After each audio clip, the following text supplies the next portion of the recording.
Take a deep breath in.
So, I will give a little talk in honor of this birthday of Hanumanananda with his nice beautiful shirt. And I'll just reiterate a little bit of what we talked about this morning, because I think everybody has problems in life. And they're very general in nature. Like, everybody has the same problems, but just with a few variations on a theme, a general theme, which is normal. I think it was Alice Bailey. Well, let me just check my notes for the moment. Where am I? Made some notes for this.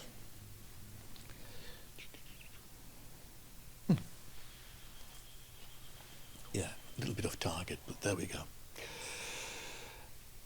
Alice Bailey, I think it was, who said that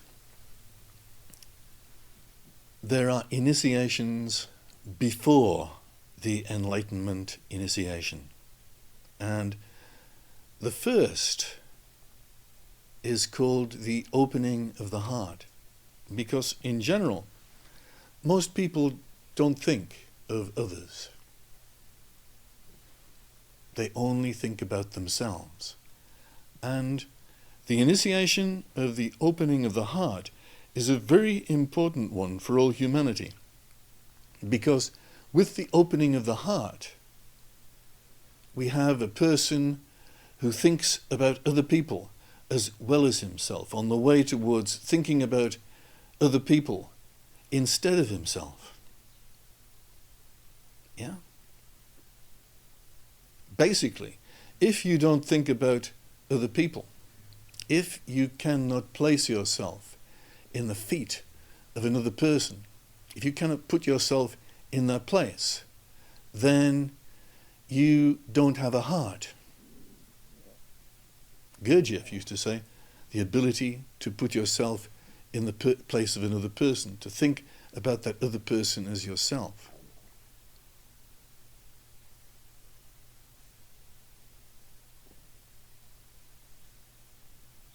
Once you start thinking about other people, then you get 10 times more problems, because you've got the problems of everybody around you. You know, it's very much more simple just to think about yourself and be entirely selfish. It's an easy job, because then you just don't care what you do to other people. You can rob, you can steal, you can kill, and it doesn't really matter. The only thing that stops you is the fact that you might get caught. That's what the police are for. But once you start thinking about other people, then all the problems come in. You know? Putting yourself in a place, I don't want to hurt that other person, you know? And this really is one of the first niyamas, I think, from the Yoga Sutras of Patanjali. Not to hurt another person by word, by thought, or by deed.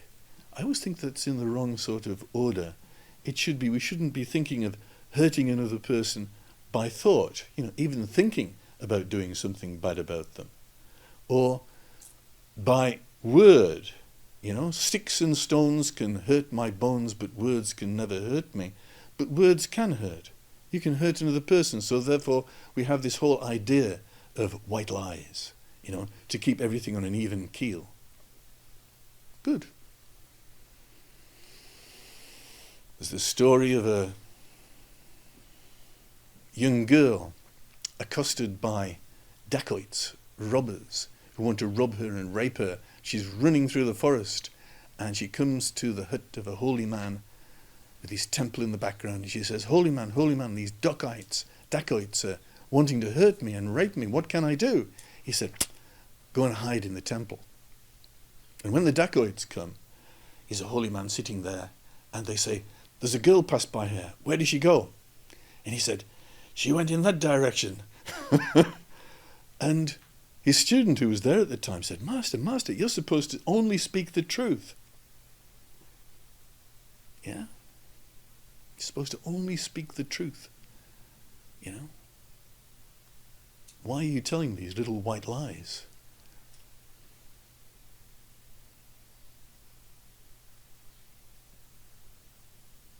It's because of Ahimsa. No harm by word. He didn't give any harm by speaking those words. He saved the girl, and the Dacoits went off in another direction. And then after that, there's by deed, you know, guns, swords, knives, blunt objects to the skull, the burning of property, all of those things. So, we can say that deeds are worse than thought, and words are worse than thought. Thought is the very... But where does it all start from? Where does it all start from? It all starts from thought. That's where it starts. You have a thought, and then you decide you want to give a word, and you want to tell the truth about somebody. That's one of the worst things you can do. Because who is telling the truth? Yeah, ends up hurting people. Ahimsa, the niyamas, takes precedence. No harm by thought, by word, or by deed. No harm. Harmlessness. Ahimsa. Exemplified by Gandhi. No harm. You know, giving pain to another person is the very worst thing that you can do. So it takes precedence over even telling the truth on some occasions. You have to hold yourself back because you might hurt somebody. As a matter of fact, there's only one occasion when you can tell the truth and hurt somebody, and that is when you're teaching them. At least that's what Swami Satchidananda told to me. You're not doing it to hurt the other person, you're doing it to teach them something. Perhaps they can take some benefit from the harm that you are doing to them.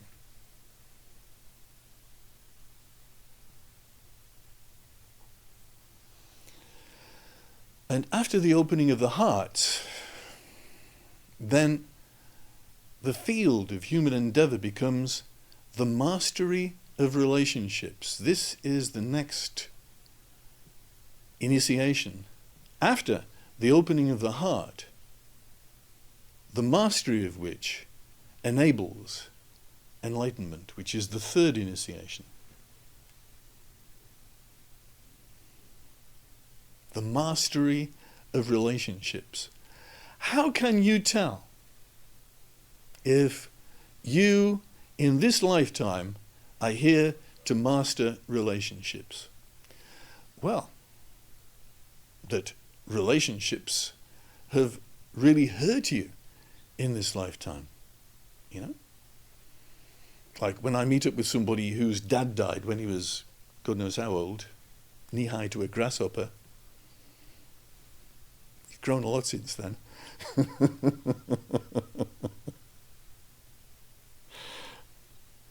Then you can tell that that person is on this planet, in this lifetime, in order to go through the mastery of relationships.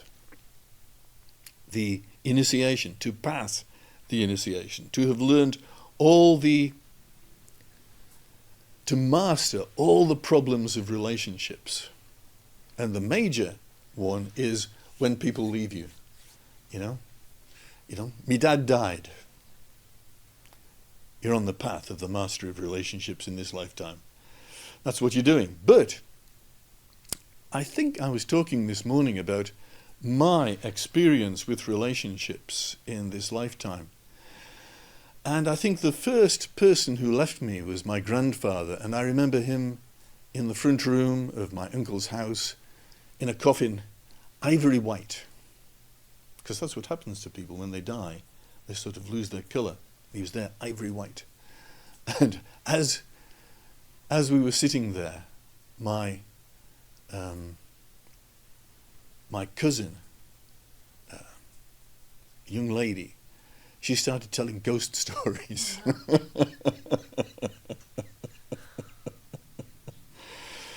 That's what cousins and relatives do. Anyway, that didn't bother me in the slightest. But I think from that experience I absorbed some of the psychic parts of my grandfather, which I then had to sort of learn how to get rid of over the next few years. And the experience of having a sort of a morass of energy come into you, causing depression. You know, sort of, how to explain this feeling of the energy that comes over you and takes you over, and you just feel this weight of grey, negative energy that sucks every joy of life out of you and just leaves you in a depressed state. Well, thankfully, these energies didn't last too long. But, you know, that's also part of the mastery of relationships. Because, you know, when people die, if they're a little bit heavy, if they've done too many bad things, if too many bad things have been done to them in this lifetime, then they're a little bit heavy to go up to heaven. And because they need to exist, because they need to have energy, they sort of go to the brightest light in the room. It's usually the black sheep of the family, and the black sheep absorbs all the energy and is parasitized by this energy, which usually makes you depressed or angry or emotional. And so part of the mastery of relationships is the ability to remove these energies from yourself and get to the state of being happy again, of being normal, of being in contact with God and everything's all right with the world. Hello clouds, hello sky, it's Fotherington Thomas. We need to be in that innocent, happy, normal state, not thinking bad things about other people. Just being happy with existence. And I think the very next thing that happened to me was slightly older. I was living in this house, and next door there was this old lady, and we sort of, just like a normal neighbour, we sort of talked to each other, found each other's histories and things like that. But eventually, we find her on the couch, and she's dying. So we get the ambulance, and she goes to hospital, and she's there sort of on her deathbed. And so we decide to go to the hospital to visit her. And as I'm going out of the lift into the ward where she is, I feel this enormous release of energy going up towards heaven, and a great happiness. Like, you know, finally I'm out of it. Woof! You know, really happy. And she's just dead. She's just died. She's there in the bed, you know, sort of dead. And I sort of think to myself, well, perhaps it's not such a bad thing to die. That dying is a natural end to a life well lived, and that there's no problem with it. You know, you get people who are tremendously unhappy, in anguish, when their loved ones die. And the ability to not have that anguish and not have that pain that comes when a loved one dies is part of the mastery of relationships. And it comes by means of the mastery of energy connections between you and your loved one. It comes from the knowledge, the deep internal knowledge, not from reading a book, but from the deep internal knowledge that you have had of feeling, of seeing what happens when a person dies, the reality of it, the happiness of it. Yeah? And that's not to say that when you go to a funeral or you're talking to people about their loss and about their anguish when somebody dies, that you shouldn't be compassionate with those people. You know, you shouldn't, you know, sort of make them unhappy by saying, "Oh, there's nothing to worry about. You know, they're in a better." You've got to be compassionate with people. You know, ahimsa, by thought, by word, and by deed. Ahimsa takes precedence. You don't try to hurt people who are in that state. You try to do all things to help them get over that pain, that anguish that they feel when their loved ones die. Because it's you know, the Master of Relationships initiation is a very tough initiation. It's very difficult to master it, to be happy under all circumstances of relationships.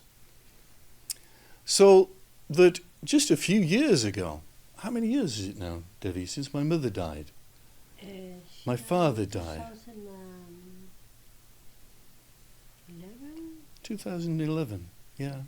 And my father? 2010. So, you know, just a few years ago. But I was having these talks with my mother on the telephone, because here I am in Brazil and she's over there in England. And she's saying, "Oh, your father's gone really weird." He was getting a little bit of dementia. And I'm not so sure whether it is dementia. Perhaps the psychic faculties open up, who knows. Anyway, he was acting a little bit strange. And he was telling my mum, when he woke up one day, "Oh, I had a very strange dream last night. This bus came up onto the grass in front of me. And in the bus were all my brothers who were dead, because there were 5 brothers in the family, and they'd all died before my dad. And they were saying, 'Come on, George,'" father's name is George, "'Come on, George, we're going to heaven.'" And he didn't go with them. And she said, "Oh, he's a bit weird."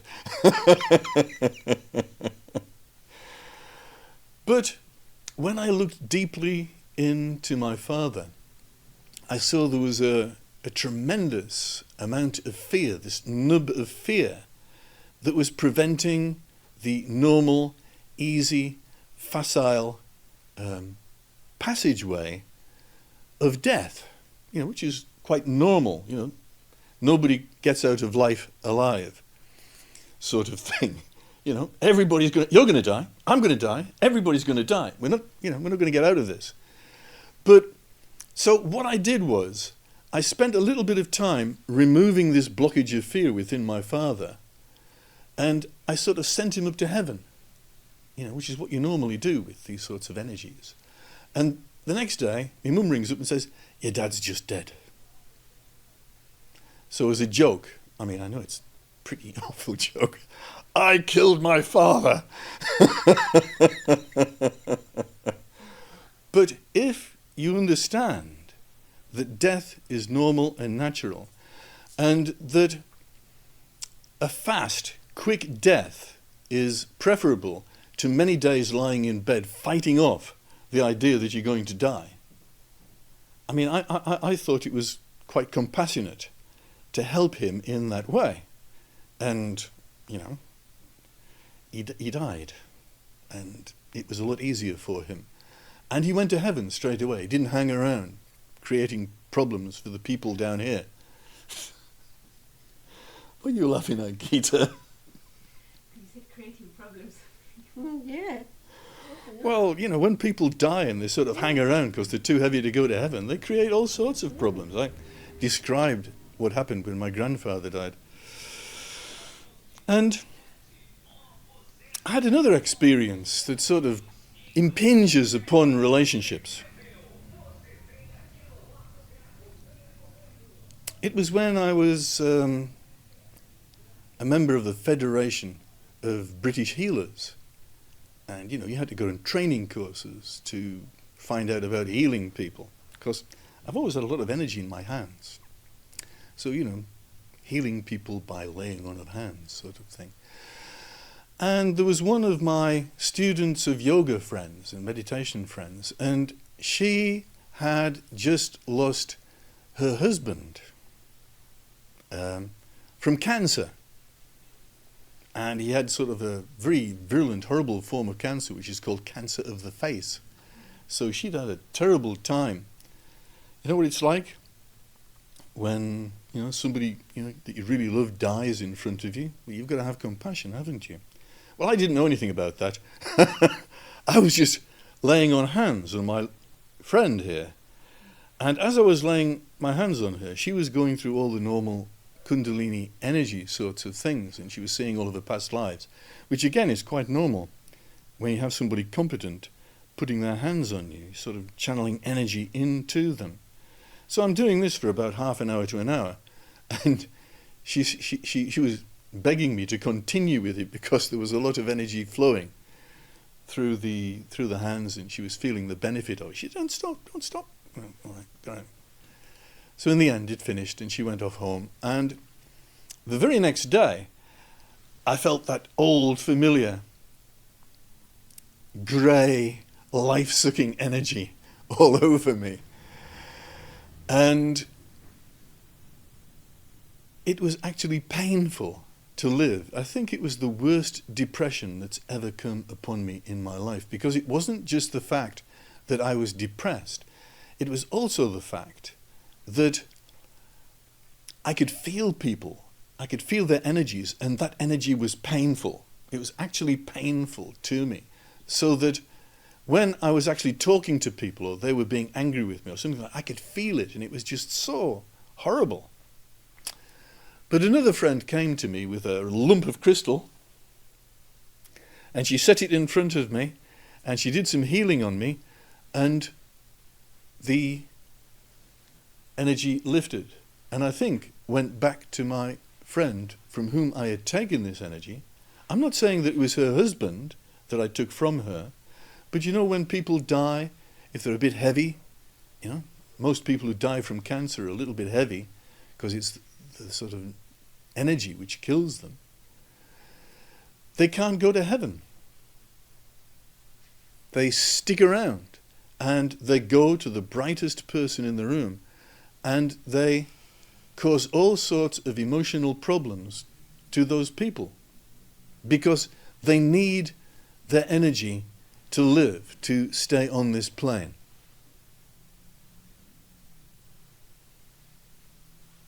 So I was very lucky. I had somebody come to me and help me get rid of that energy.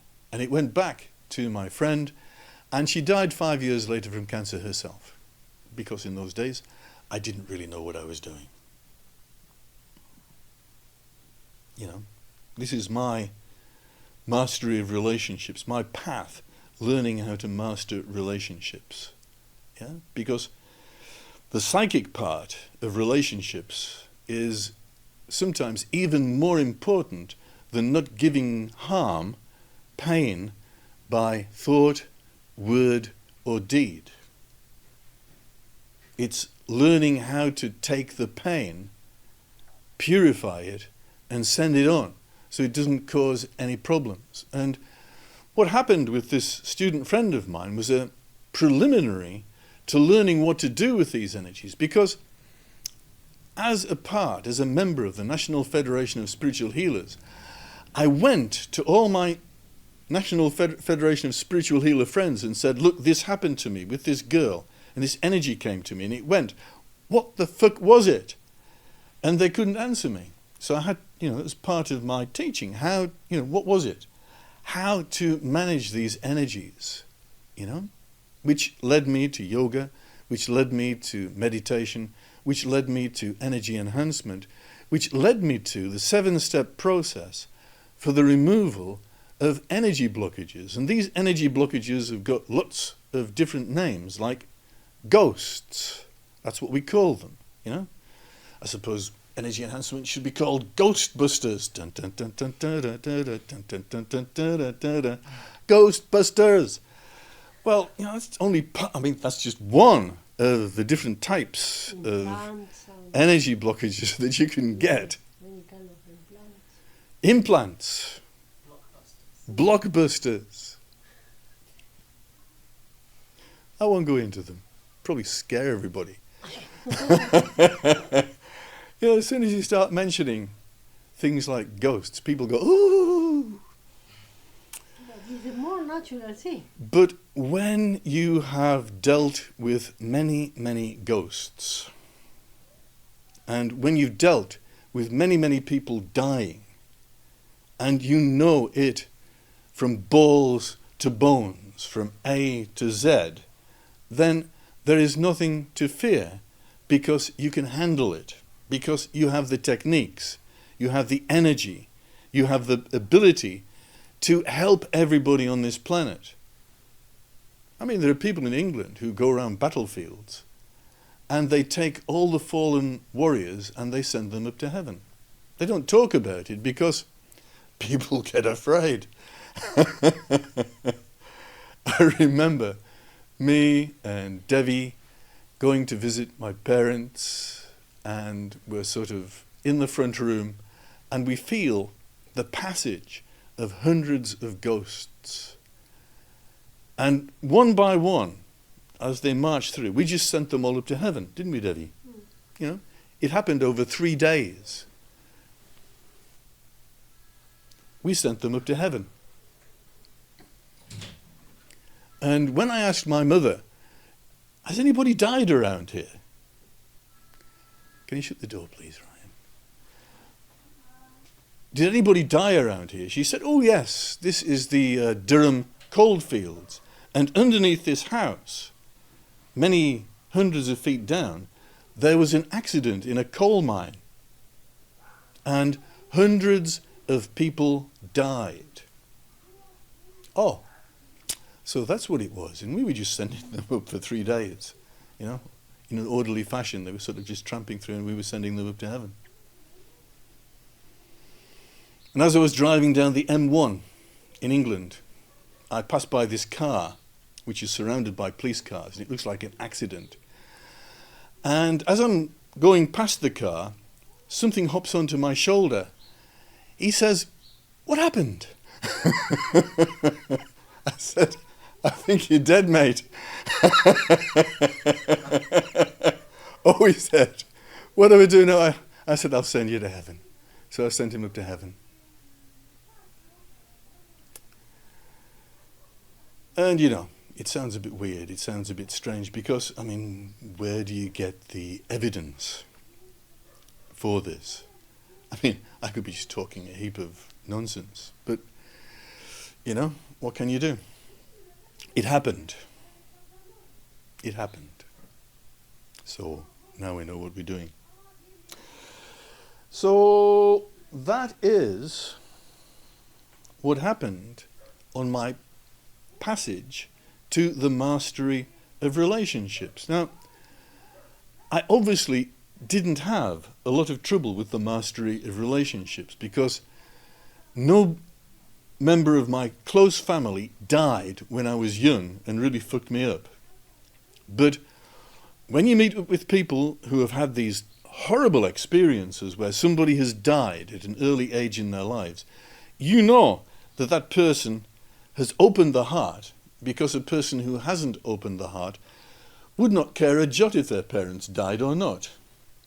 It's only the people who care, who have opened the heart, who care.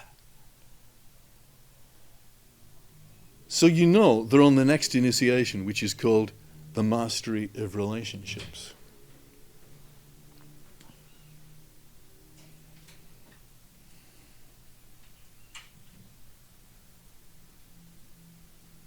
So what more can I say?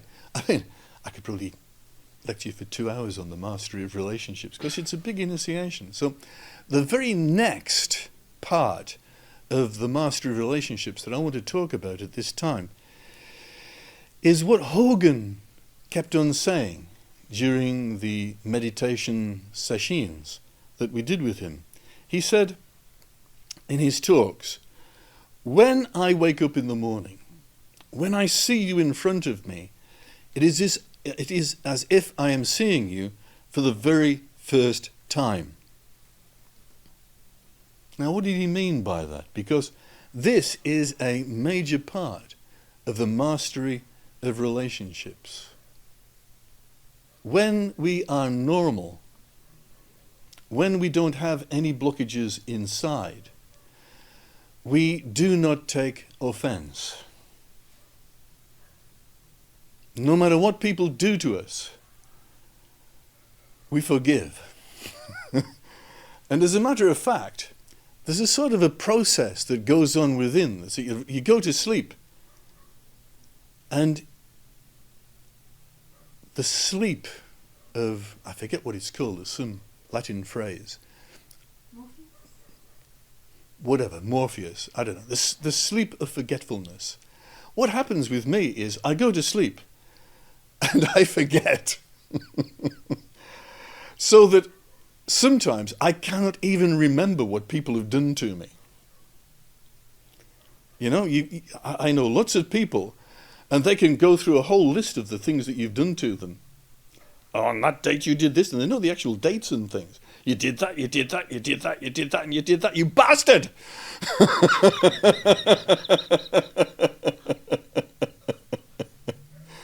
So when Hogan says, when I wake up, when I see you in front of me, it is as if I see you for the very first time. That the history of badness between you and then has just gone. It's disappeared as if it never existed. Now that's on Hogan's side. But I bet you there's lots of people in the audience going, you bastard!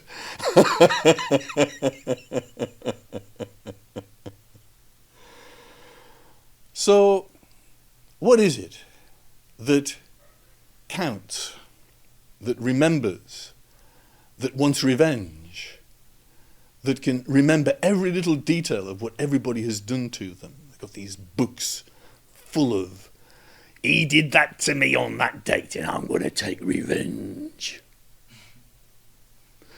You bastard, you're going to rot in hell. And I'm going to be there kicking you into the fire. Good air. Do you like that?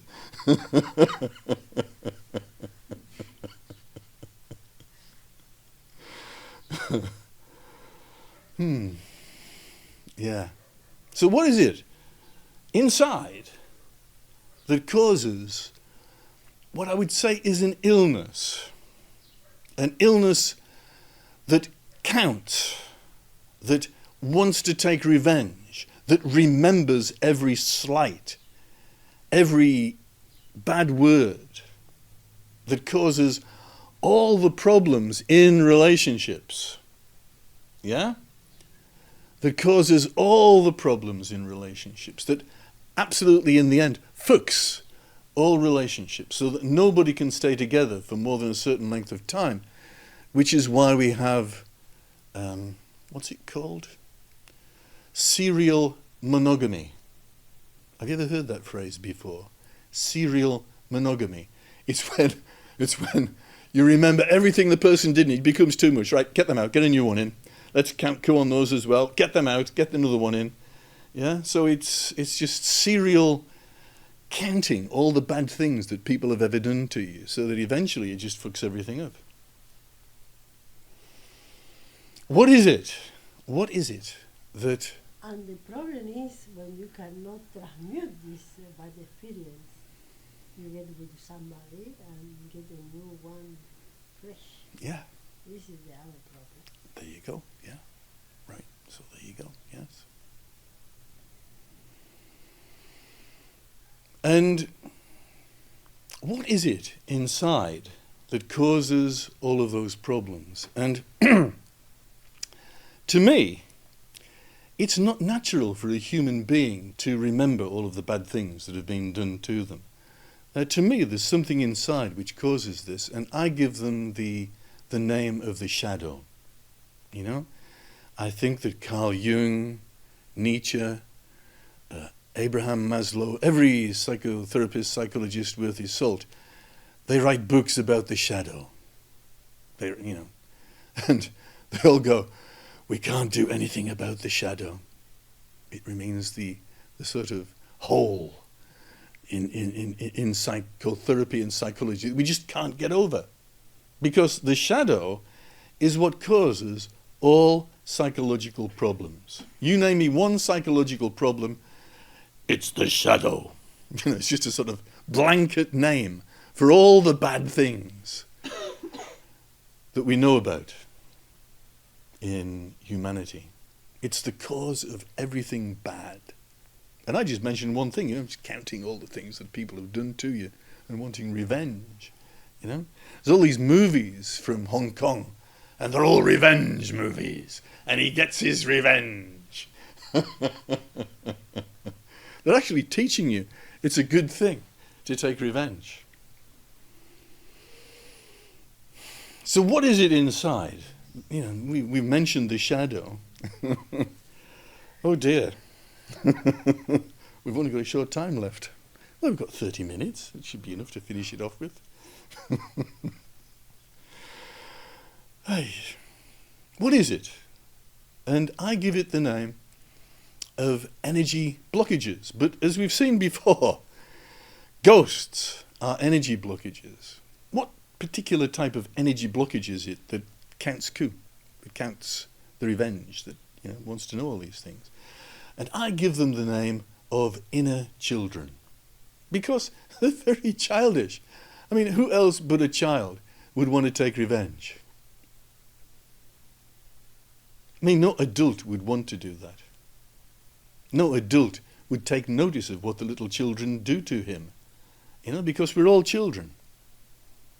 Every relationship we have is with a child. And when the children, want to kick you or sort of hurt you or cry or scream, they're their little child. Be calm. Don't be worried. Daddy's here.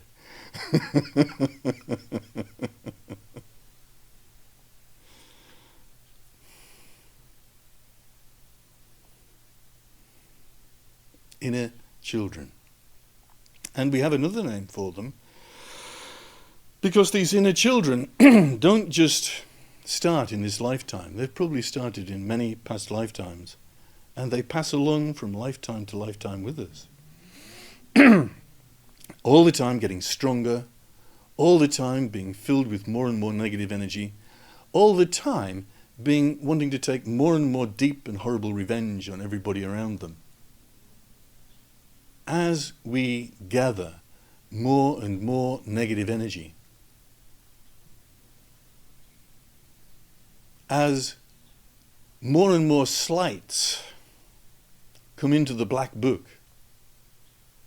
so each page in the black book gets longer and longer and longer and longer, filled with revenge which is to come. And it is this negative energy which I call evil. It's an appurtenance to evil. It's truly evil, because it's just waiting for the opportunity for all that bile to be spewed out in an interaction of revenge for everything that's ever happened to them.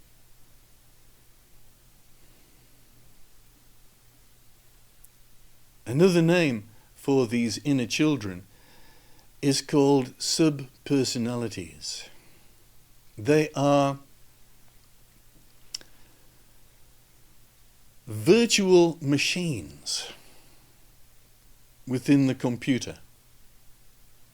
They have these in the computers. They're when the computer gets split up into VPSs, into virtual machines, and everybody has a part of the mind, which is the computer.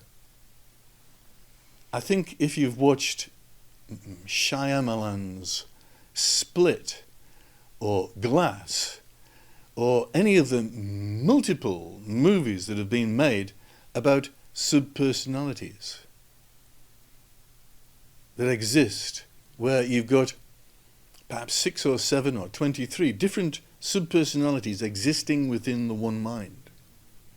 And they just come in from the side, and boom, front and centre, I'm that subpersonality. And then another one comes in, boom, and I've changed my personality, and I've got another one coming in front of me. Well, I want to say that this is not unusual. Except that in most people, they are a little bit more circumspect. That they don't just come in and take you over, and you can tell the difference. These are subtle subpersonalities that seem to be a part of the main personality, and yet they totally change the way you think. We talk about them using the strategies of the poor me. Oh, I'm so sad today. I've got a pain in the diodes all down my left side. And everybody goes, oh, there, you poor thing. Getting a load of energy. And it's the subpersonalities that want that energy from everybody else. Or the subpersonality of the violator. You get this bondage and sadomasochism. And you've got this poor sub going, beat me, beat me. And the master comes by and he says, no. That's my favourite joke on BDSM. But when you beat another person, you take their energy. And one person enjoys giving the energy, and the other person enjoys receiving the energy. And then the poor person who's being beaten dies, and the person who is beating them goes, you bastard, you died on me. I better go and find somebody else to go and beat. Subpersonalities, they take you over. There are all sorts of different emotions and desires, evil desires, that can take a human being over if we allow that to happen. Most people know about this, and therefore they keep themselves in the center and away from the drugs and the sex and the violence, which is inherent in subpersonalities, which are entirely evil, because they are not part of the soul. We have a soul-infused personality which says, when I wake up and I see you in front of me, it is as if I am seeing you for the very first time. That is normal. And all these other things, they come from the shadow. They come from subpersonalities. They come from lifetimes of counting the hurts, the spew, the bile, the revenge that wants to hit and hurt and destroy and kill. So when we are talking about the mastery of relationships, first of all, we have to clean ourselves of all these lifetimes of spew and bile and pain and revenge. But when it comes to the mastery of relationships, it means that if you have friends around you, or close personal relationships, you have to expect that these people have all of that stuff fulminating inside of them. And you can either treat them like a child, or if it gets too bad, they can't stay with you, or you've got to teach them how to remove all of that stuff within themselves, otherwise they can't stay with you.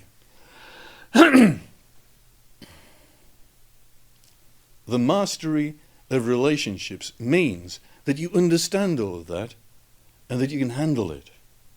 And it means you have to be compassionate even with Genghis Khan. You have to be compassionate even with Hitler. Now, in the Yoga Sutras of Patanjali it says, stay away from evil. But what I'm telling you is that every person on this planet is evil. Some have more evil than others, but everybody is evil. Everybody has that shadow. Everybody has those subpersonalities. Everybody has those little black books.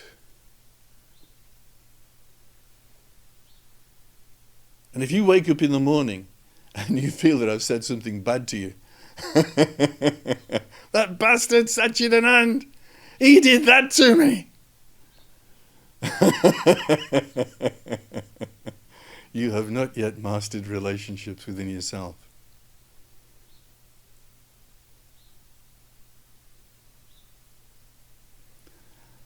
how could anybody think bad thoughts about me?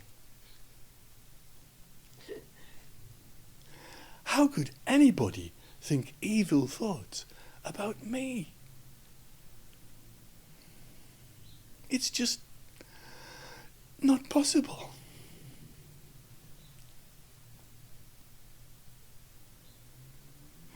Nail him up! Get him on that cross! You bastard! You think you're better than me?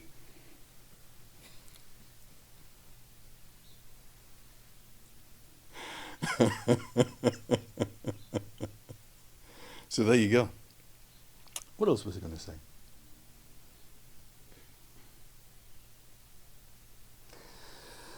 Ay, ay, ay. Yeah, I think that's enough for today. I think it was very good. I enjoyed that. I enjoy getting it all out. Oh, does anybody have any little questions before we finish? Yeah? Do we have questions? You have a question? Very good. Yeah? No? Oh, I must have done well.